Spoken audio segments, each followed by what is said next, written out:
Well, hello, everyone. Hello. Welcome to yet another exciting episode on Issues and Answers with yours truly, Honorable Valencia Stoval. Today is March the 6th, Monday. And guess what, y'all? It's the beginning of Women's Month. Yep, Women's Month. So you are listening to the new WCEG Network. We're the worldwide community empowerment group where we speak life into the community. WCEGTalkRadio.com and click the live stream tab or watch us on your smart TV on YouTube, Twitter, Facebook, and LinkedIn. WCEG Network. Subscribe free to our YouTube channel, WCEG Network, and like us on Facebook. And like us on all of those all those platforms, the YouTube, Twitter, Facebook, and LinkedIn. And we also now have a new platform where you can download our free mobile app, iOS, Apple, iPhone, or iPad. Go to the Apple Store. You're going to search for WCEG Talk Radio, Apple TV, search for WCEG Network TV. On the Apple Watch, you're going to search for WCEG Network. Android mobile phones and tablets, you're going to go to your Google Play Store and search WCEG Talk Radio. And of course, I have to give this disclaimer. The topics and opinions are those of the show host, myself, and our guests, and not of WCEG Network. Thank you for your continued support and tell a friend. All right. So today we are going to hear from candidates from Clayton and Cobb County. Yes, we're spreading it out today. And as many of you all know, it is a special election, March the 21st. It's going to be election. So you all been hearing me talking about it every show about this special election. And so what better way than to bring guests on who are candidates for their positions that they're running for and let you hear from them. So we're going to hear from candidates like Monica Delancey, Herman Drew Andrews, Eric Bell, Honorable Councilwoman Pat Sebohan, and Honorable Alfred Dixon. We would discuss the reasons for offering themselves for public service. We're going to talk a little about early voting. Of course, y'all know about the Georgia single parent event and my say what? Yeah, y'all know about that say what. So on our last episode, we were overeducated with information on Blacks in the Bible as presented by Mr. Ron Mack, who was an author, educator, and historian.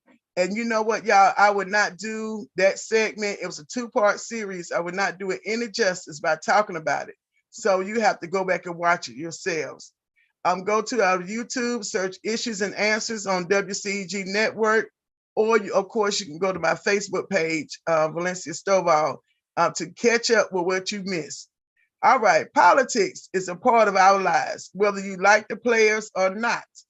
Everything we do is centered around policies and the people who implement them.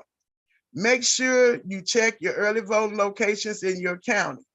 Many precincts have changed, and you will go to my voter page to check your status, get a copy of your sample ballot, and get prepared before you vote. There are some, make sure you're an informed voter, and an informed voter is a smart voter. Your voice is your vote. Today, we will hear from 5 candidates from Clayton and Cobb, all of whom I personally know, so I just didn't pick anybody that I did not know. I've seen their work in the community, and I want to give them an opportunity on Issues and Answers to just talk with us about it. So this is not a forum.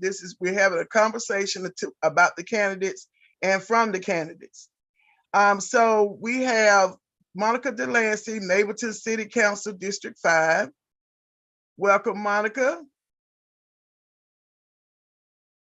And we have Herman Drew Andrews. Welcome. Hello. And we have Eric Bell. Welcome, Eric. And both of those gentlemen are running in the seat for the Georgia House of Representatives District 75, which was vacated by Representative Glanton, who retired from that particular position. We also have Councilwoman Pat Sebo-Hand, who's running as mayor of Jonesboro. Welcome, Ms. Pat. Thank you. And last but definitely not least, we have Honorable Alfred Dixon, who's running for Jonesboro City Council, who's also a former city council member. Welcome. Good afternoon, everybody. All right, you faded out just a little bit, so I don't know if you got to adjust where you're sitting at, because we want to make sure everybody can hear everything that's going on. All right. Yes, I was saying good afternoon, everybody. Thank you. That's better. Thank you. All right, and so let's jump right into it. We have a big panel, and so we're going to take the first 2 minutes from everyone to please tell the audience why you decided to offer yourselves for public service, which is not easy. Many of you all know I served as state representative for 8 years, and it's not easy. It's not easy at all. And also, why are you the best choice? So let's start in Cobb County with Miss Monica Delancey. Why did you decide to get out there and run again? Woo! Go ahead, Miss Monica. Hey, thank you. And thank you for this opportunity. And yes, Monica Delancey, Cobb County. I've been working side by side with Miss Valencia Stoval, Honorable Stovall, since she was at the Capitol, right? Bringing parents down there from the PTA, advocacy days, as well, just coming to learn about the process. So the reason why I am running, okay. Is this okay now? I just got a message. Do I need to, what else I need to do? Because I am in the phone, because we are on the campaign, we are working. Can you hear me okay? Yeah, I can. Just try to be still. Okay, I'm gonna try to be still. I'm gonna try to be still. Okay. I'm gonna try to be still. Thank you for that. Thank you. So yeah, so the reason why I am running is because we need to be at the table. Okay. It's enough for doing work in the community, and the people say, oh, that's so nice. But in order for policies to be more for working families, for a policy to be in place for single income earners and seniors, we have to be at the table. And the time is now to do that. And so we're so grateful that Cobb County voted for a new city of Mableton. For those who don't know, Mableton does include Six Flags Over Georgia. It is located in Cobb County. People think it's located in Fulton. Now, there's no Six Flags Over Georgia was on Incorporated Austell. Now it's Mableton.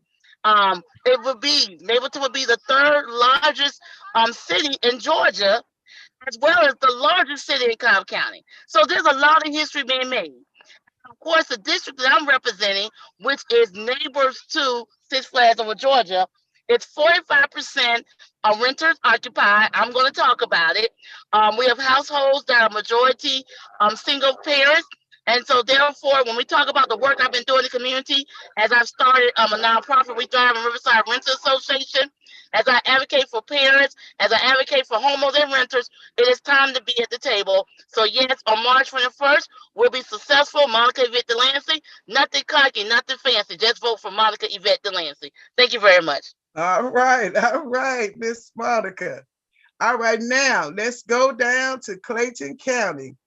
And let's start with Herman Drew Andrews. Why did you decide to run again and offer yourself up for service? Well, as you, first, greetings, everyone. And thank you, Representative Stovall, for this opportunity. You have always been a great mentor to me. I'm running, as many already know. I ran back in May. And I was telling everyone that we needed representation at the Capitol because we find ourselves in a critical time. We're at a crossroads, and we must have someone sitting at the table at the State House representing 75. So that's why I was running. A little about me. I've been serving my whole life. I'm a retired veteran who served our country for 21 years honorably. I've been in the neighborhood of Clayton County working for 17 years, working with our community. And I'm running to be the state representative because I've been boots on the ground. My community we need someone, as I stated, at the state level who knows the issues and who's ready to advocate for people today. I'm currently working with businesses development. I currently work with a housing insecure population, those who are unsheltered. I currently work as a youth mentor. And we need leaders who have been consistently in the community and has established a strong partnership with the county and state leadership. That leader is me. Some of the things that I've done without having the title as being state representative, I put $1.5 million in the hand of small business owners at the height of the pandemic. I worked with Clayton County, I partnered with Clayton County Public Schools in creating pathways in which graduates who are not ready or not wanting to go to college, but directly into the workforce, connect them to. All right, Mr. Herm, I'm gonna give you time to finish that up. So remember where you left off at, because I want to make sure I get around to the introduction for everybody. So you'll definitely have time to get that back in with some of the other questions that we're going to ask. Okay. So thank you. All right. We're still in Clayton County. All right. Let's go to Councilwoman Pat Sebo-Hand, who is running for Jonesboro City Mayor. Okay. Thank you and welcome, Honorable Valencia Stoval. I greatly appreciate the opportunity to be here. I have been in public service for a long time. I ran my first time 15 years ago in the city of Jonesboro. I have been serving on the Jonesboro City Council for 13 years. And the first 10 years of that, I was the only woman. So needless to say, I had quite some struggles there in the beginning, but the men finally accepted me and I've been a great asset. And why I think I'm the best candidate for this position is because of my longevity on the council, because of my experience. I've attended the Knox Institute through GMA, Georgia Municipal Association, as well as I have my certificate of achievement. I've been through Leadership Clayton. I have done many projects within the city as far as chairing Lee Street Park, the Committee for Lee Street Park. Been very involved. I run the farmers market for the city. I've done that for many years. And I have been a strong advocate for our library system, which the county demolished our library, but that's another story for another day. But we are going to get another one, and I'm a strong advocate for literacy. I serve as the chair of the board for Family Literacy of Georgia. And I know that I am the best candidate. I have been the mayor pro tem number of times under Mayor Joy Day, who served as our mayor for 24 years. So I am well prepared to step into that position to be mayor of the city of Jonesboro. All right. Thank you so very much. Thank you for that. And next in Clayton County, we will have Mr. Eric Bell. Why are you offering yourself up for this public service? Wow, well, thank you for the opportunity to be here, Honorable Representative Stovall. But to all of the constituents and everyone on the lines, how you doing? My name is Eric Bell. I'm a proud product of Clayton County from preschool to high school. I graduated from Mundy's Mill High School. I'm a graduate of the Morehouse College. I'm a veteran from the Navy. Since I've been out of the Navy, I've had opportunity to serve on multiple county boards, the mental health board, the school CTAE board, as well as the public library foundation board. I'm a mentor in the county from sitting on, as well as sitting on the board with Walking in Authority, starting King's mentoring programs at multiple middle schools and elementary schools in our county. I just live a life of service. I have the opportunity to serve with the Honorable Senator Lester Jackson as his Deputy Chief of Staff and work with the Legislative Black Caucus in Georgia for the 2017 legislative session, helping move civil justice and economic justice bills through both the House and the Senate. But today I'm humbly asking you for your support as the next representative of District 75. Prior to the incumbent Mike Lane stepping down, he gave me a call and he assured me with his vote of confidence that he would like me to support him or represent him as the next next representative to the district. All that being said, I'm a man. I was a boy from your community. I know your issues. I live your issues, and we all make mistakes. I wouldn't even fail to say if I even caused them as a rambunctious youngster. But I've learned, like Ms. Seba, I've been through leadership Clayton. I've also been through leadership South Fulton, leadership Airport. I'm currently in Lead Atlanta. Had the opportunity to work with the Atlanta Regional Commission and with the regional leadership as well. So with all that being said, I'm here, I'm now, and I'm ready to move not only Clayton County to the future, but the state of Georgia to the future. You can find more information at bellforus.com. That's BELLFORUS.com. And see you down at the state capitol, guys. Thank you so very much, Eric.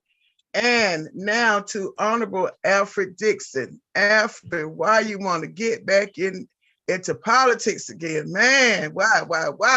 Go ahead. Why? Yeah, so thank you, Honorable Stovall, for this opportunity to speak to our constituents. I was first elected to the Jonesboro City Council in 2016 at the young tender age of 26, 27. And it's been an awesome ride. In my final term of council member, I was appointed by my colleagues to serve as the mayor pro tem, which is something that I just do not take lightly. And I'll just give a quick example. You know, the mayor pro tem would be similar to the vice president of the United States. If anything was to, happen, or if the mayor could not be present, I would step in, and that's something I do not take lightly. And I want to continue being that vessel, in the community, serving others, enhancing our quality of life, helping develop the ideas of our residents is the most fulfilling thing I've ever done. And I want to continue doing that. I have a pulse on the community, and it extends beyond the city of Jonesboro. And I'm the person to bring those relationships and resources back to the city to help make this the greatest city in America.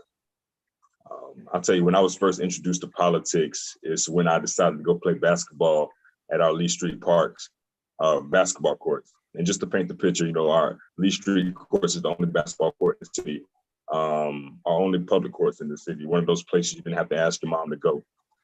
So like I said, when I got to the courts, there was a sign on the courts that said the courts will remain closed due to excessive litter.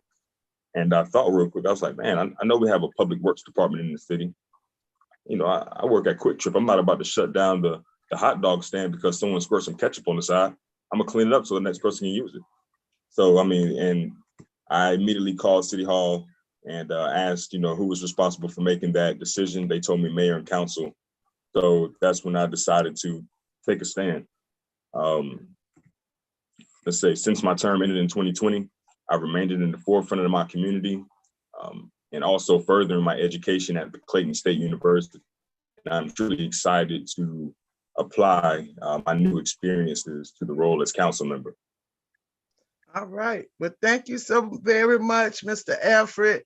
And like I told, it's mentioned to everybody else, you'll be able to elaborate a little bit more once we get into the other questions. So thank you all so very much for joining me. So now in Clayton, Councilmember Sebo Hand, although my previous district did not cover Jonesboro, but oftentimes we were in the same circles when it came to the county, and of course you have attended some of my events, and of course we follow each other on Facebook. But Jonesboro has experienced exponential growth in the last years. So take about 2 minutes to tell the voters why. I know you mentioned it earlier. Why you're seeking to be mayor when you have been so successful as a city council member. Why not continue your work there? Oh, the reason that I feel that it is time for me to move into the position as mayor, as I had always planned to run for mayor. It was just the opportunity at this time was when Mayor Day stepped down to retire from her position, leaving a year left on her term. So I took that opportunity, and I have her full endorsement and support as the next mayor of Jonesboro. And that's why at that time that I decided to step down. I have been very fortunate to be able to get a lot of things passed on our city council. I have the respect of my council members. They trust me, they believe in me. And going forward, I think that I know that I am the best candidate because I respect my fellow council members and they do the same with me. So we may not always agree, which is a blessing because we shouldn't, but we respect each other enough to do what is best for the city of Jonesboro. We do have a lot of growth and we have a lot more going on coming up in the future. So hold tight. You'll see a lot of wonderful things happening in the city very soon. All right. Thank you so very much for that.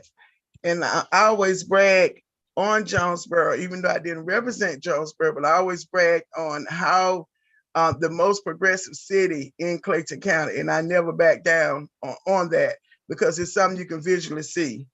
All right, let's jump on though. We're still gonna stay in Jonesboro, you all. So Honorable Alfred Dixon, I know you retired from your post as city councilman, but you have remained active and ran previously for mayor.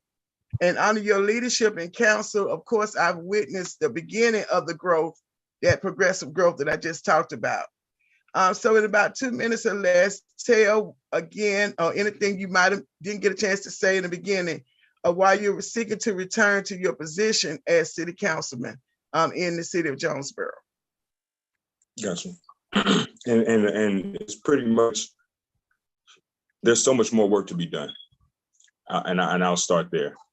And I have so much work that I left off with that I'm excited to get back with my council members, develop even further, and execute them for the greater good of Jonesboro.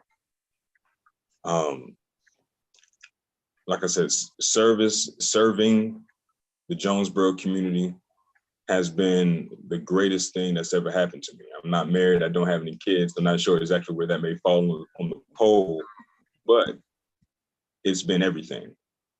I love Jonesboro. When I moved here in 2003 with my mother and my brother Cameron, I was quickly introduced to Southern hospitality and realized that Jonesboro was the birthplace of that. And that's something that I want to continue to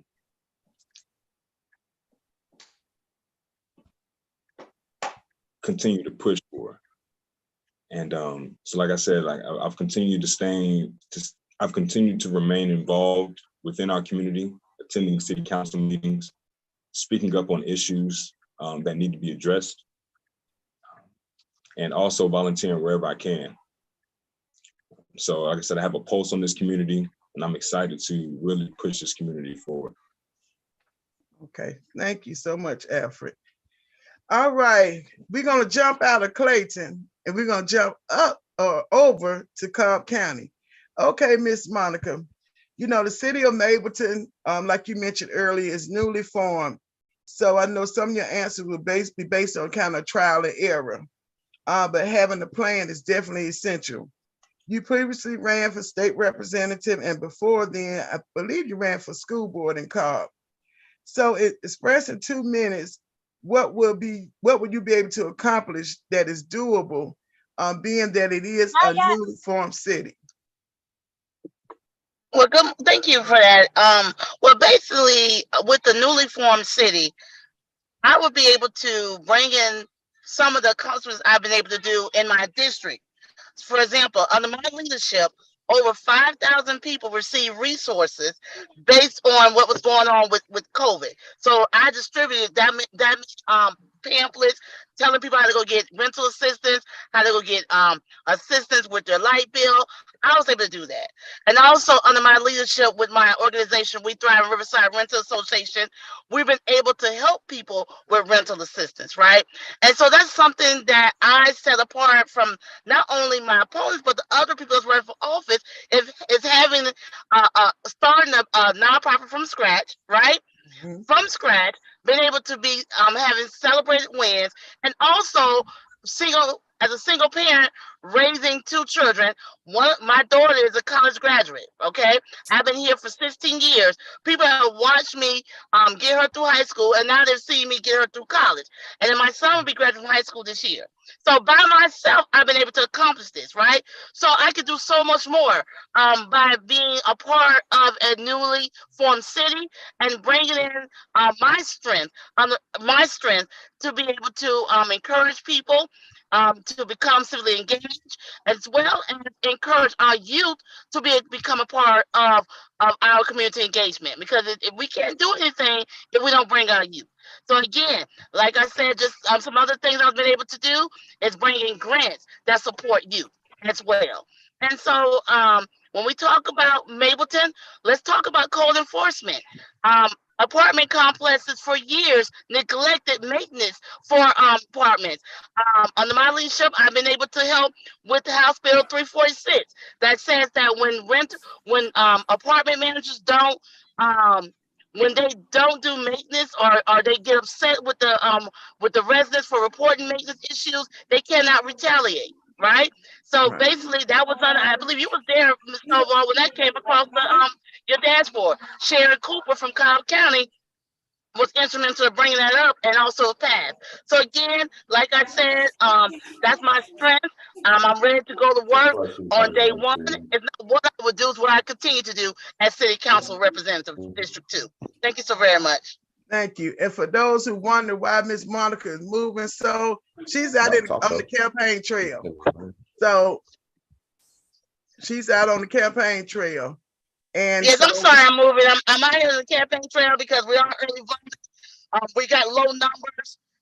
We got to get this. It all comes down to numbers.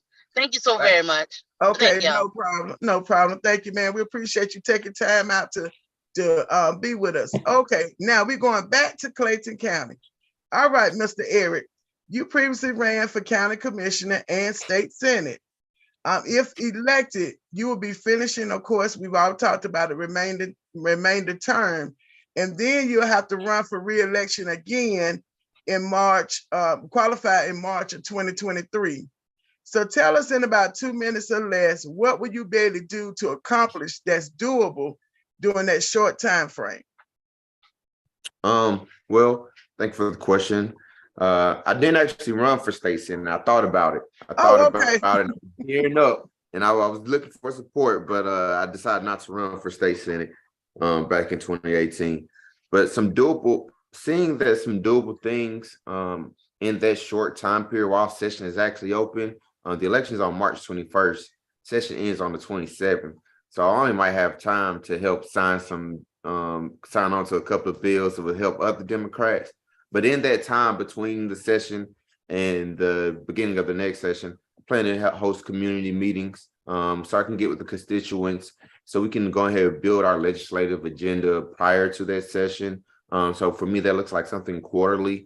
I also plan to, during that time, continue to send out community email blasts so I can keep constituents and other citizens ahead of what's going on inside and outside our communities as well.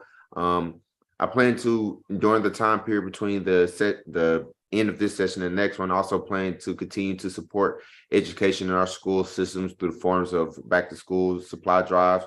Currently, I'm in this process of planning the second annual Stuff the Plane at the Delta Flight Museum, as well as a more local school supply drive at Skate Zone in Morrow. But in reference to other things that I hope to do during the time, honestly, something I really want to get accomplished is the decriminalization of the criminal justice system in the state of Georgia. We have cities and counties whose prime source of income and prime source of employment is either a state penitentiary or prison. And what that causes is for residents and citizens to become poached as pieces as the economic driver of that community, which looks as not as a jailer, but as a prisoner, not as a probation officer, but as a prisoner.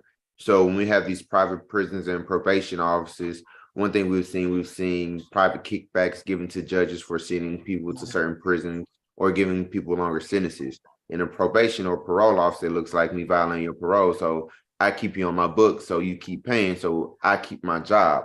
So those are some of the easy things I wanted, easy and low hanging. I won't say low hanging fruit because that's going to change a lot of lives, but common sense legislation that we need to pass. And I think that's doable in Georgia because we have one of the highest incarceration rates, not only for Black and brown people, but people all across the board. We need to get those people back in our communities as viable people without records, as citizens.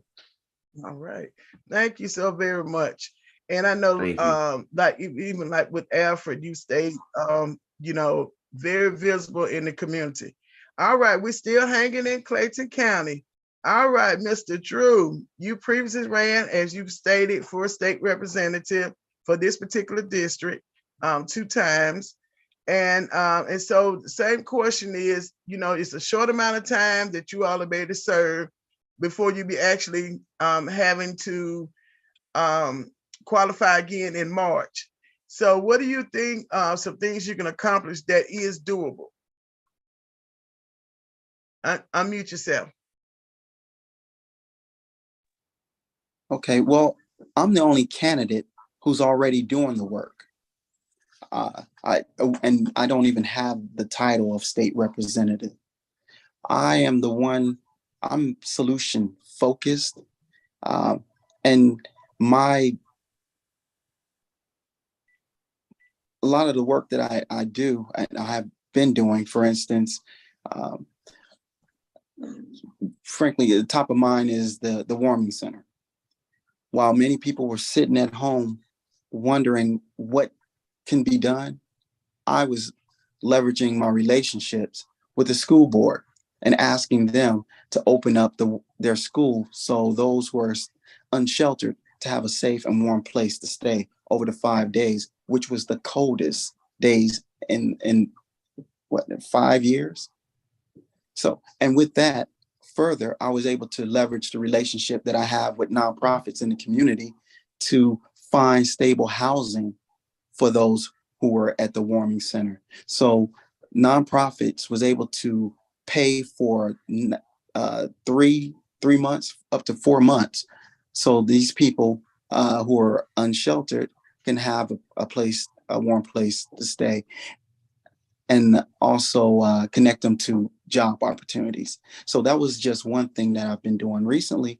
I've been having these barbershop talks with our youth regarding youth gun violence and violence reduction, just getting an understanding from their perspective, what are their chief concerns, and coming up with real solutions to help curb that violence.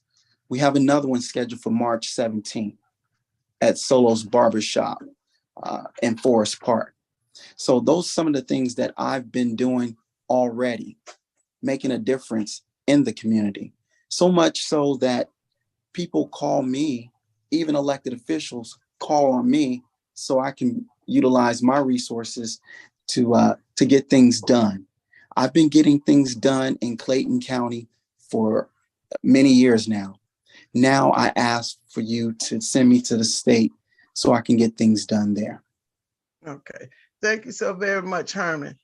All right, you all know I would love to keep talking and talking and talking. You know, you definitely gave a lot of insight to voters and giving them an option by letting them know what your plans are. And that's one of the important things as an elected official, because when the people are, so many people are hurting, so many people are suffering in our communities.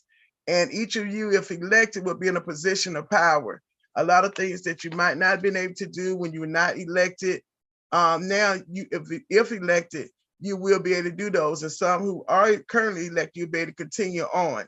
So we want, you know, there may be some people out there that are excited about hearing your platform, and they may want to contact your campaign and make a donation. Y'all know these campaigns need donation. They need volunteers. And they also, you might just want to talk to them one-on-one about some questions or concerns that you have. So I'm gonna start with Eric Bell from Clayton County, District 75 candidate, and just take 1 minute to give your contact information and your closing remarks. Thank you again for the opportunity, Honorable Representative Stovall. Once again, my name is Eric Bell, proud product of Clayton County, and it is up to the citizens of Clayton County to choose the candidate who's done the work, who has the most integrity, one that has stood with them side by side, whether it's been on the hills or down in the streets. I'm the candidate for the work. So if you want to help me, support me, not only me, but support yourself and our community, you can go to bellforus.com. That's BELLFORUS.com. You can donate, sign up to volunteer, even find community resources that I created while my stint in Leadership Clayton. If you from homelessness to mental health to veteran assistance, you can. It's a one-stop shop at bellforus.com. And I've done the work. I don't have to tell fables and diminish anyone else in the work they've done, because we're all great people. So vote for the candidate with integrity. Vote for me, Eric Bell, District 75. Thank you.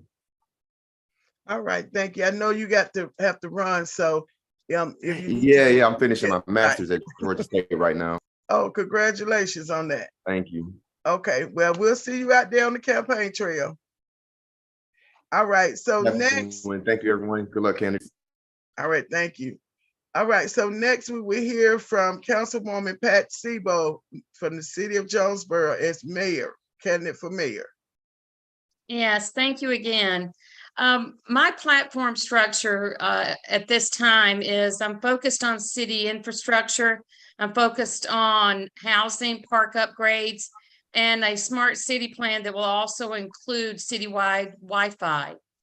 I'm most concerned about the loss of our public library, which we have been promised by the county that they will build us a new one on the same spot where they demolished the other one. I'm going to hold their feet to the fire on that and make sure that that happens. You can reach me at Pat Sebohand, that's PATSEBOHAND.com. That is my website. You can donate there. You can get additional information. You can also sign up to volunteer. Those are primarily my strategic plans and going forward. And I will say that I have the little feather in his cap with Drew Andrews. I have worked with him on our homeless situation, which is priority for me as well, to come up with a plan in the city of Jonesboro to address that. So I know the importance of it, and I know that I am the best fit for the city of Jonesboro as mayor. I have the utmost respect of the citizens and my fellow council members. So vote for Pat Sebohand. Thank you. All right, thank you so very much, Ms. Pat, Honorable Councilwoman. And we wish you the best in your election. And early voting is going on now. All right, so let's jump to Cobb. Okay, Miss Monica, in 1 minute, I'm not even gonna say less because you like to talk. So in 1 minute, give the information on how people can contact you in their Mableton City Council race if they want to help support you or know kin folks up there in that area. Well, I would appreciate any support. Yes, I have been a candidate before, right? It was the Cobb Commissioner race. Out of 7 candidates, I had the least amount of money. I finished 3rd out of that race, right? Right. In 2022, for state representative, there were 5 candidates. Again, least amount of donations. I finished 1st in the primary, and so therefore the runoff, I got smashed because I don't have no family here, right? I don't have nobody here. It's just like I said, me and my kids. Of course, we didn't have nobody to go to and say, "Hey, we need some more signs. We need this." So we just was grassrooting it, right?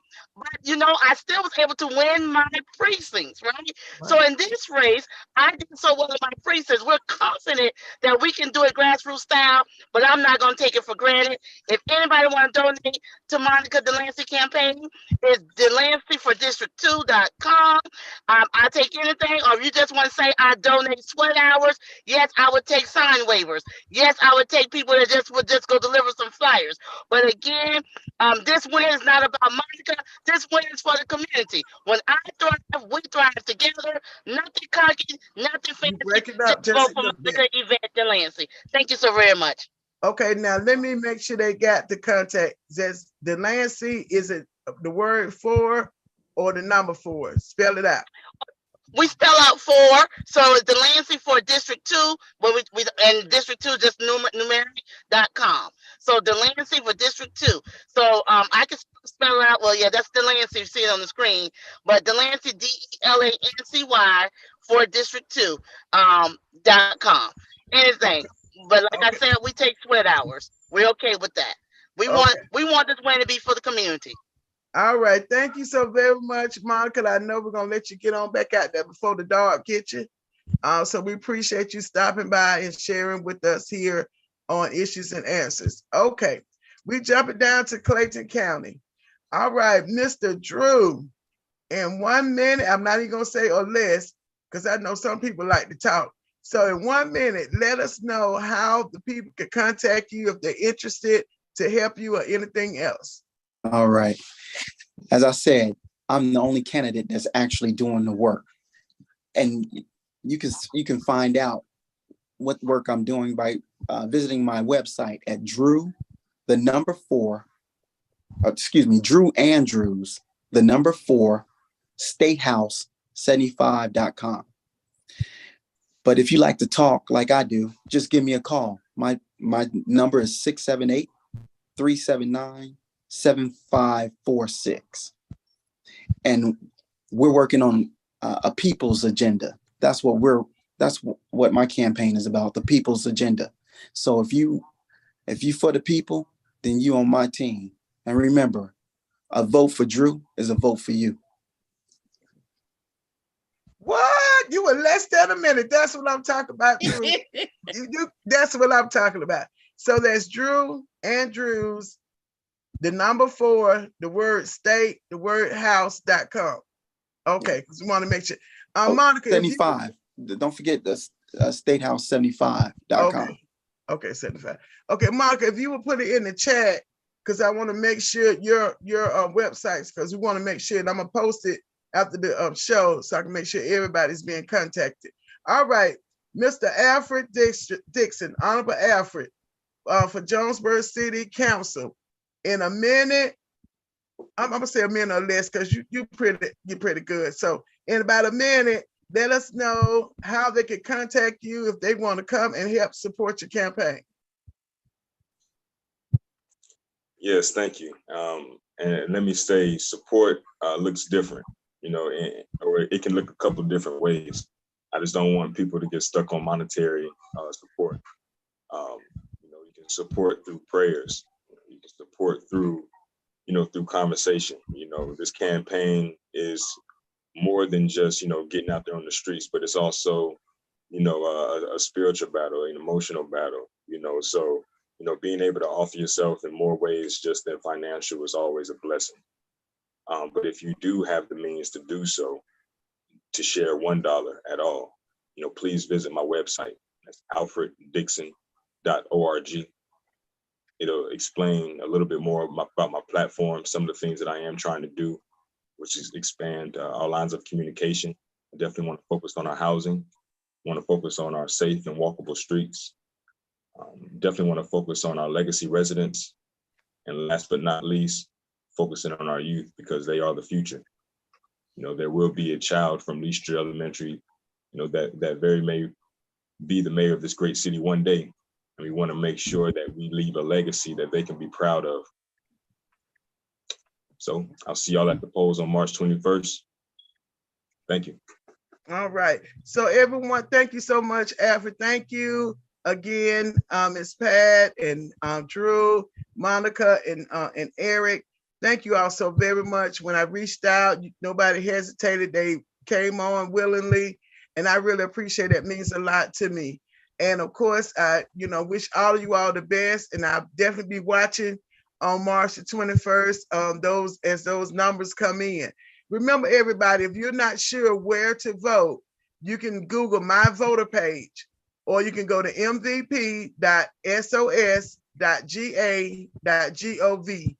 On that page, you put your first initial, your last name, your date of birth, and the county where you're registered. It would take you to another page, and you would click on If you're not sure, on that page, it should give you where you will vote. If not, you can look at the tab and it'll tell you where to vote. And if you're not sure what district number or anything else, all that information is on there. So there's no reason on election day to go to the wrong polling precinct. Because I know in Jonesboro, you always have to go to City Hall, right? To do the Yes, ma'am. City election. Center. Right, the new one, that new one. Actually, we're The gonna new be there one. tomorrow for our graduation. We're making the connection, so we appreciate that support. So you're gonna go to Jonesboro, and then you have to go to your polling location for the county, which is the sheriff's race. And if you live in District 75, you would need to go. That's where you would vote as well. So you have, and the East Block is on the East ballot Block. as well. So so you all, if you're not sure, just reach out, call the city, call anyone else, and be able to tell where you need to go. So no excuse. And this is a special election, so we need you to take somebody with you to the polls. Take somebody with you. And so with that, thank you all so very much. I am now going to transition into the last part of my show. You're welcome to stay on, or if you want to jump off, that's good. And we'll be watching. Who this is calling me here now? Okay. All right. So you all know, you want to know what time is it? It is time for the Say What segment. Every day there are situations happening all around us that make us want to say what in the what. So at the Georgia State Capitol, today is crossover day. And some people ask me, do you miss it? No, I don't miss crossover day. It's exciting, but it is nerve-wracking because you get all these bills on your desk and you have all these amendments. And if you're not a speed reader, you're just not gonna know what to do. So you learn a lot of skills down there at that Capitol. And also, even with city council members, you learn a lot of skills on how to speed read real fast and make it reading comprehension. So that's why we need that in the schools very much. All right, so now one interesting bill came up. It was the City of Buckhead at Senate Bill 114. And you all remember last session, I talked about this bill on my show and said it would come up again, and it did come up again. Well, it was voted favorably out of the committee, but it was defeated in the Senate chamber. So it went to the Senate floor and they lost. The bill did not get passed. But then you ask, what is the real reason for de-annexation? Is it really the crime that's been said in Atlanta, or is it control over the tax base? Buckhead got a lot of tax base money. Or is it a combination of both? Well, to me, it's interesting because how Atlanta wanted mercy. Oh boy, if y'all had been watched the whole debacle of what was going on, don't take our tax base away from us. We Atlanta, we not gonna be able to do the things we want to do. Well, that made me think, if they ask for mercy, but they won't give Clayton County any mercy about that jet fuel tax. Y'all know I've been talking about that. And so what I say is that Atlanta shouldn't get any mercy if they're not going to give Clayton County any mercy about our jet fuel tax. Tax or tax. And as a authorizing entity for Clayton County, we're authorized by the state law to be able to collect that jet fuel tax money. Do y'all know that Clayton County is losing $18 million a year? And Atlanta want to cry about the money they're going to lose from Buckhead. Well, do Clayton County right. Then we might can support you in and not allow a city of Buckhead to move forward. So I'll be keeping my eyes on that particular bill. But I was glad that they did reintroduce the bill because Atlanta need to do right by Clayton County.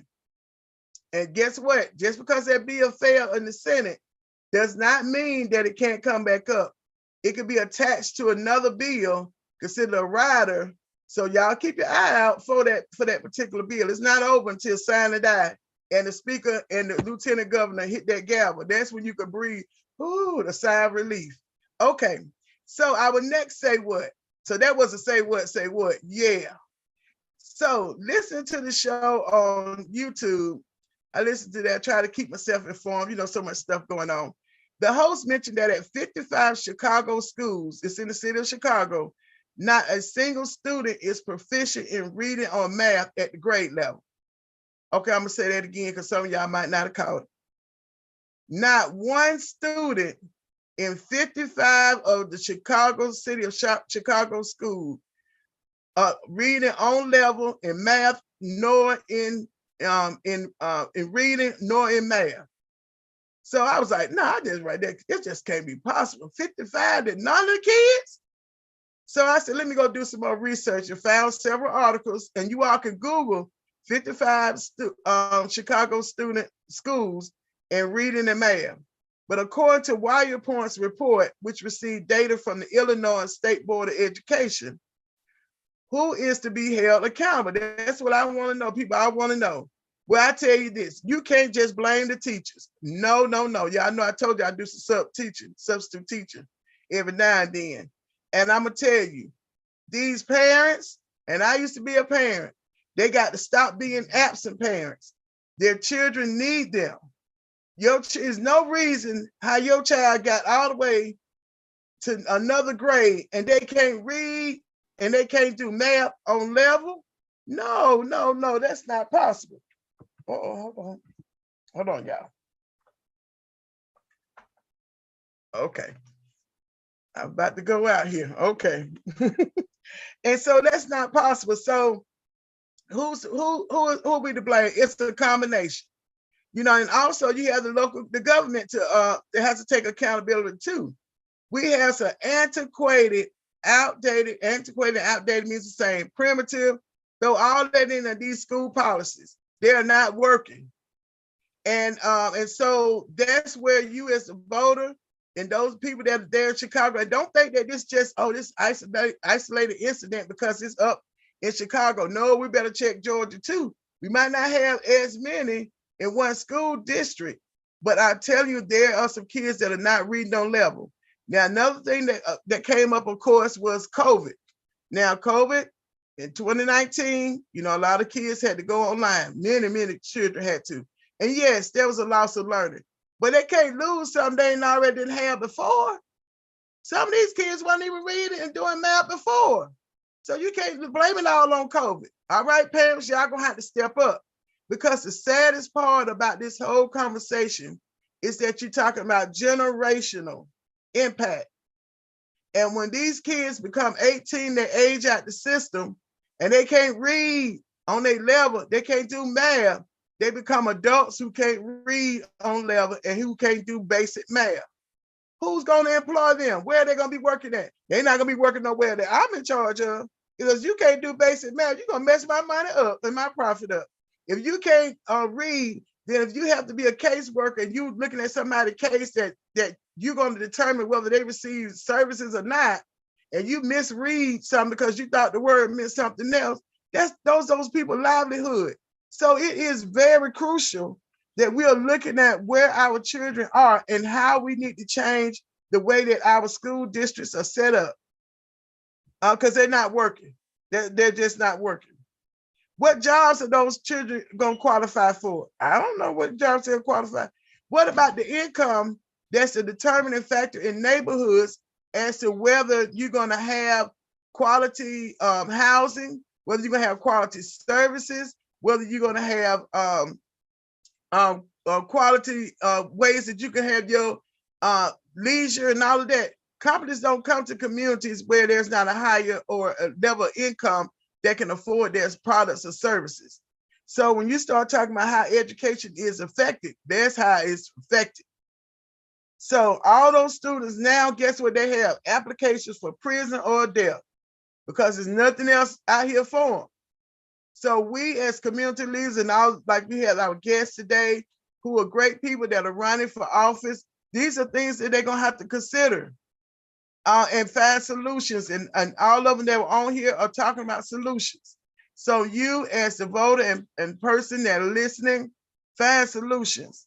All right, we're gonna have about 3 minutes left for me to get into my announcement, but that was a say what? That was a say what? Because my heart just, I just don't want to talk about it. I'm just so disheartened about that. And I can just imagine what it is in Georgia. It's not good. It's not good, y'all. And so everything can't be all about the public schools. I support public school. I went to public school. It's got to be what's the best education setting for these children. And so I'm gonna stick with that. Y'all know how I am about school choice. All right, announcements. Tonight at 7 p.m., reaching across the aisle.info, we will be talking about Ebenezer Creek and the Salzburgers from Germany. So you ought to get a chance to hear about what happened before, just in the early years of Georgia being formed, and what happened at Ebenezer Creek as it relates to Sherman, who marched through Georgia. So, and how all of that ties into why we're talking about reparations and all of that. So make sure you all tune into that. As you know, I'm a co-presenter for Making the Connection. You heard me kind of mention a little bit of it. What's the 411? We have completed our first cohort. I'm so proud of these parents and community folks. Y'all don't know the sacrifice they made to attend workshops, go in person to meetings. And guess what? They're now more empowered to talk to their elected officials. Oh, and you know, I bet we made sure they know who their elected officials are. We had to look it up. So we're going to be giving them out a certificate, honoring them with a civic leadership certificate. And we will be at the new City of Jonesboro City Center on tomorrow at 7 o'clock. So if you are close by, please stop by to congratulate these parents and community people who now have gotten a newfound of information. All right, got about 1 minute. Georgia Single Parent Day, of course, March 21st. It's a holiday established by House Resolution 279. Join us at the Capitol on the 21st, and then later on, we're gonna be at the Golden Glide Skating Rink on Wesley Chapel at 7 p.m. And our finale will be our annual luncheon at 2:30 on the 25th on that Saturday, our Legacy Builders Awards. We'll still need tickets. We still have tickets on sale. We still need sponsors, buy ad or be a vendor. You can contact me directly or go to nationallg.org. All right, time has caught us. All things must come to an end. But don't fret, guess what? We're going to be back on Monday, March 20th with some more great topics. The goal of Issues and Answers with yours truly, Honorable Stovall, is to educate you on those things you might not think about unless you are in a situation to be concerned. If you have some show ideas, contact me by email at contact@gostovall.com. And if you're looking for a job, guess what? Aerotropolis Atlanta is having a career and job expo on this Thursday, March the 9th, from 9 a.m. to 1 p.m. at the Georgia International Convention Center. Call 404-619-5412. That's, I'm sorry, it's not 404, 470-619-5412. 470-619-5412, or just show up and make sure you dressed appropriately so you can get that job or change your career. All right, thank you so very much. Until the next time, you all have a great evening.